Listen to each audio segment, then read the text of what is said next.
Yo, what's up mga boss, mga bay? Here we go again. Kumusta? Sana all goods lang kayo dyan mga boss, mga bay. Unit for today, AK 550cc. So ito po yung itsura niya mga boss, mga bay, ano? Madami pong watermarks at putik na natutuyo. Pero syempre, hugasan pa rin natin to mga boss, mga bay.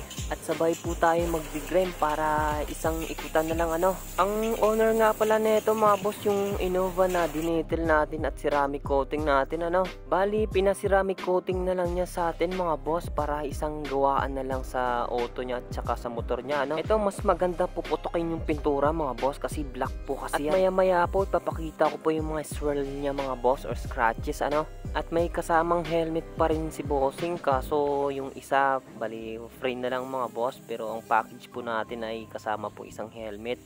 Kaya nakiusap si owner na yung isa ilibre na lang, kaya yun, walang problema sa akin mga boss, mga bay. So ito po yung scratches niya mga boss, natapos tayo mag-degrime at maghugas, ano? Nakita po yung mga diferensya mga boss, grabe po yung swirl niya. At ipapakita ko po sa inyo mga boss, mga bay, forward lang po kaunti para makita agad yung diferensya mga boss.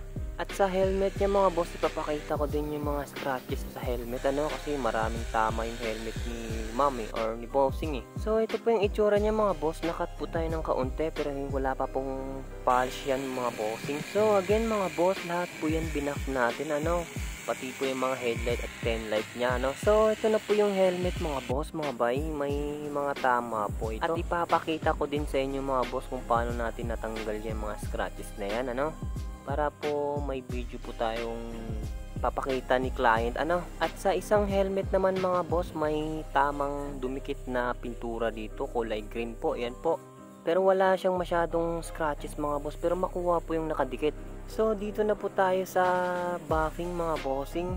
Try po natin kung matatanggal po ito. Ito po yung mga scratches ng mga boss, kita naman siguro sa camera, ano? So kung napapansin nyo mga boss, kunting nawawala na siya, ano?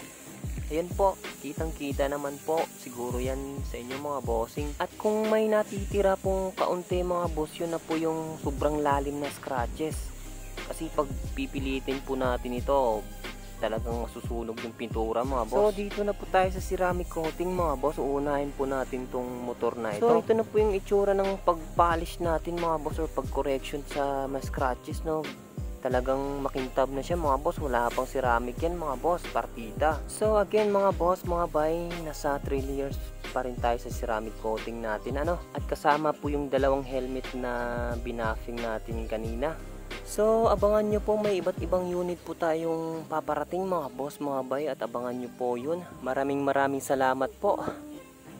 So again mga boss, mga bay, kung taga saan po kayo, pwede po kayo mag-comment sa comment section natin at para malaman po natin kung taga saan po kayo at para malaman din namin kung saan naabot yung mga video natin mga boss, mga bay. Maraming salamat po. At whole body po yan sa ceramic coating natin mga boss, mga bay, no? Lahat po pinahiran po natin ng ceramic yan, pati po yung mga plastic except sa mugs mga boss, kasi pag dapat ceramic yung mugs dapat nakatanggal talaga mga boss, mga bay, para mapahiran po yung mga kantuhan nun. At kung napapansin nyo sa unang napakita natin yung motor na ito mga boss, talagang malayo sa una talaga, tsaka ngayon, ano? At syempre mga boss, yung visor niya mga boss, kasama po yan sa ceramic coating natin, pinahiran ko na din. At yung mga helmet niya mga boss, mga bay, at dito na rin papakita ko sa inyo. So hanggang dito na lang ako mga boss, mga bay. Sana more client pa rin tayo mga boss, mga bay, para may iba't ibang